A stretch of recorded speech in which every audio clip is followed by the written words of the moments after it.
Hey, IVC Youth. I know that this is a weird scenario, circumstances that we're dealing with right now, but I hope that you all take the time to watch this and to be a part of our lesson. And I know that the circumstances, again, are not the greatest, but I hope that you take the time to watch this, to engage, because we still want you to be a part of what we're doing. And so I hope that you watch this through and reflect.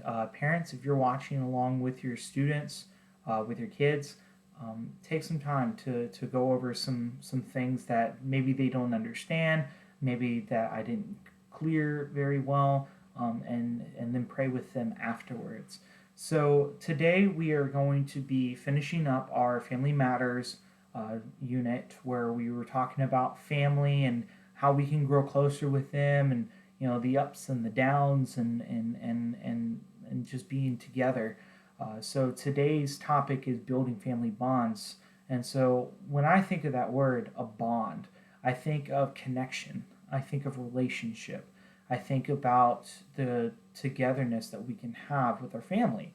And so I like to believe that I have a really, really close bond with my family. We have our ups and we have our downs, but overall, I love my family, and I love them so much to the point where like I would do anything for my family, and I know that if I'm hurting, I can go to them. If I'm stressed out, or if I'm worried about school, I know I have a place to go home to, and that there's that my mom will be there for me, and she'll support me in any way possible. And so we're going to get more into that later, but let's start out with this idea of the perfect family. So sometimes when we think of the perfect family, we might think about TV shows that we watch, where you see the family sitting on the couch, just like this picture right here, where they're all laughing, they're all excited, everything's great and everything's wonderful. And we kind of talked about a little bit about that one Wednesday evening, but we sometimes get lost on this this mythical togetherness where everything's going to be hunky dory, and everything's going to be that perfect family, but it's not always what it cracks up to be. And so we were actually going to be playing a game uh, with this where we created two teams, and you guys would be playing basically basketball, but everybody on the team would be in a hula hoop, and you would have to try and play with your team in a sense of togetherness inside the hula hoop, and it would be very difficult to do, as you would see. And so, for some families, uh, sports functions and family gatherings is the best way to experience togetherness. And when we talk about the example of large gatherings, we'll talk about like a family meal or a holiday time where you spend time with your extended family. And so sometimes it's great, and you're like, yes, my relatives are here. Just like I'm always excited when my cousins come from West Virginia and they come down to Birmingham and they spend time with us for a couple of days, and it's really fun to be with them and be a part of as a unit, as a whole. But we all know that sometimes being with your extended family can just be a little overwhelming sometimes, where they might be up in your face, or they might be monopolizing the bathroom, like hogging the bathroom, or they're crowding your room, or they're touching all your stuff, and you're like, hey, don't touch that. And so family get-togethers can be fun and they can be relaxing, but it can also be almost like a hammock and a highway. And a hammock and a highway is, when we think of a hammock, we think about relaxation and resting, but when you think about the highway, it's like busy, busy, busy, and so it can be best of both worlds. And so togetherness has its positives and negatives, and so we'll go into a little bit about that in a little bit. And so my question to you guys is, who's got that one uncle who like is super crazy, and they're always doing something crazy, like you know making noise in a restaurant, or laughing really hard or something like that. And then who's got that cousin who, like, whenever they come to your house, they're like always up in your stuff, or that sibling that you might quote unquote call an alien. If Kira, you're watching this, you would call me that alien more than likely, right? And so families are not perfect all the time, and we're made up with imperfect people, and that just might be what makes us special, what makes us unique, because we are imperfect, because of who we are and as we are as a whole.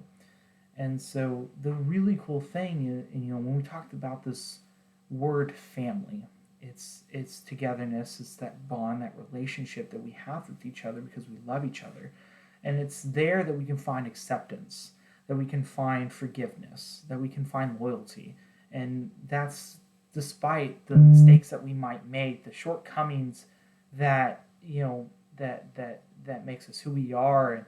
And sometimes when I think about family and the family that we have, I look at it as almost like a boot camp that God has created. And I know that sounds weird. Like, are you calling the family a military? No. What I'm saying is that when the family that we have are the mom, the dad, the step parents, the family that we have prepares us for the family that we will be making later on in life. So, I know that the relationship that I have with my mother and the relationship I have with my stepdad and my siblings have created this foundation for me to have a relationship with the rest of, with my fiance, with Genesis, with my future kids, because it prepares me for what is to come. And so, when we think about it, it helps us to learn to love others, and especially when things aren't always, great, because again, we as we explained, there's positives and then there are negatives. And so one example in the Bible that we can think about where there's positives and negatives to a family is Joseph. Now, Joseph, as we know, is a part of the Old Testament where he was, unfortunately, he was ended up sold into slavery.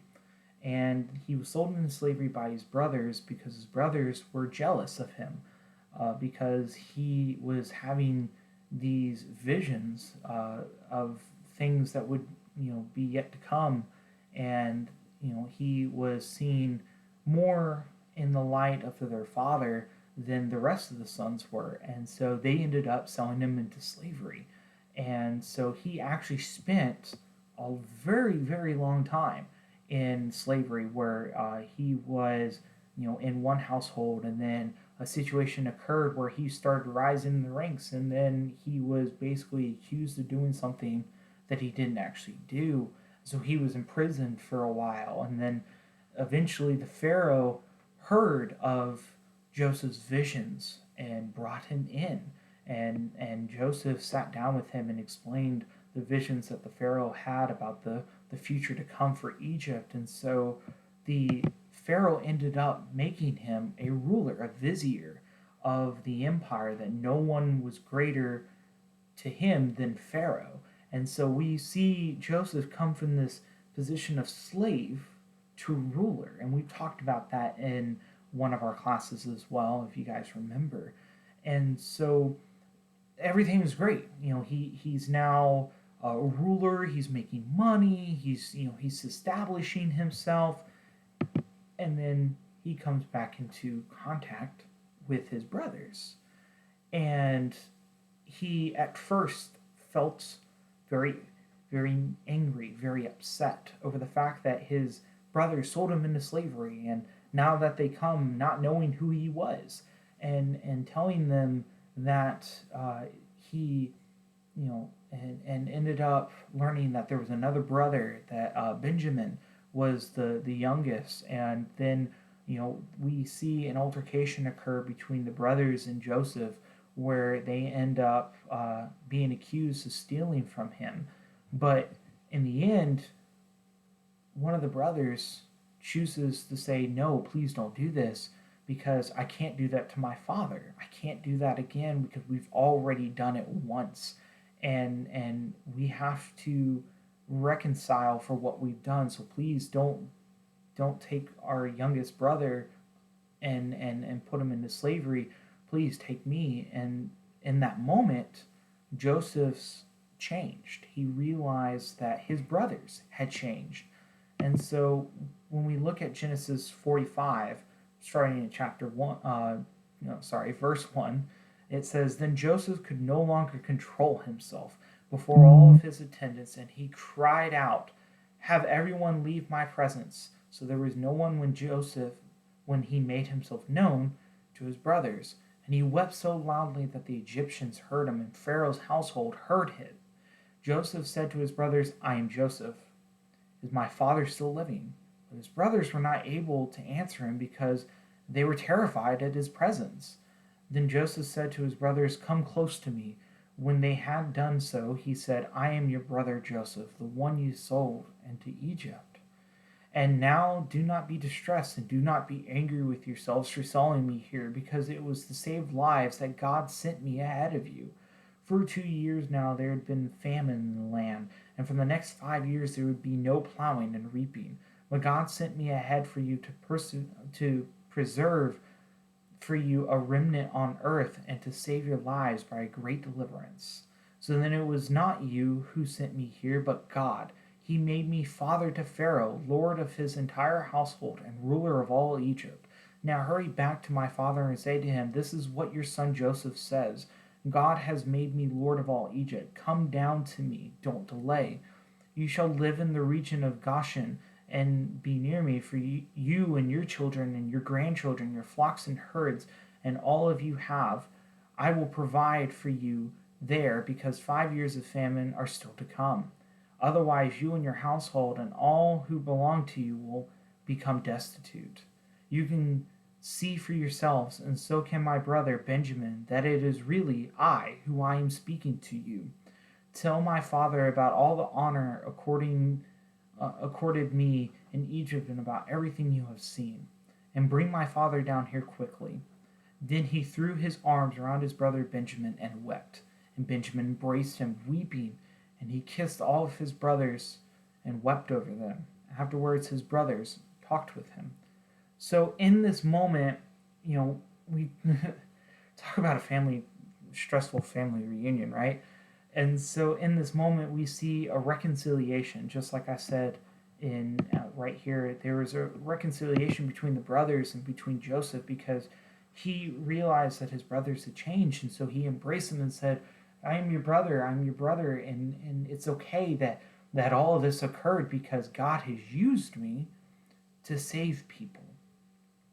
And, no matter, what happened, it was after many years of separation from his loved ones that Joseph knew the value of family, and he cherished it with his brothers despite what they had done to him. And so, in my personal family, I can think of a time when I was going through the issues with my father and my mother, that I was really bitter at my family. And it was to the point where it was just arguing and fighting sometimes, and it was just a very difficult situation. And finally, it came to the point where I finally knew who I was, and I finally knew where I was supposed to be, because that's where God placed me to be. And so I finally got a chance to reconcile with my family, with my grandmother, and find a place of peace and love with them. And it was in that moment that God had made, he ended up making something, it was what we would consider beauty out of ugly in that situation. And so my question to you guys is, what would you miss most if you suddenly were taken away from your family, like Joseph was? Would it be your, obviously, this generation sometimes can be connected to more, physical items like your phone or things like that, but how would you feel if you were taken from your family? Would you miss them? Would you miss your mom? Would you miss your dad? Would you, miss your siblings, because that's what makes the family a family. And so the second question is, what are some ways you can find the love and peace in your family each day? What can you do personally each and every day to show that you love your family, as well as having them show you as well? What can you do, and what are some ways? We'll call them tips. What are some tips that you can think of that we can find that love and peace in your family each day? And so Proverbs 23, chapter 23, verse 22 through 25 says, "Listen to your father who gave you life, and do not despise your mother when she is old. Buy the truth and do not sell it, wisdom, instruction, and insight as well. The father of a righteous child has great joy. A man who fathers a wise son rejoices in him. May your father and mother rejoice, and may she give you sorry, I messed up, guys. And may your father and mother rejoice. May she weep, gave you birth, be joyful. I totally messed that up, and that is so my fault. I apologize. It says, may your father and mother rejoice. May she who gave you birth be joyful. I apologize. Sometimes we we mess up here and there. So one thing I want, and as we come to a close, guys, the thing I want you guys to reflect and pray on is,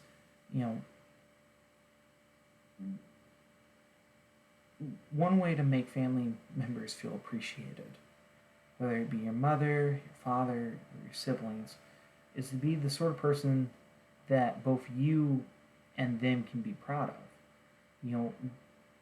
Whether it's avoiding trouble or being respectful, helping them with the dishes at night when you're done with dinner, or taking out the trash, or simply saying, hey mom, I love you, hey dad, I love you, hey brother, hey sister, I really appreciate you. And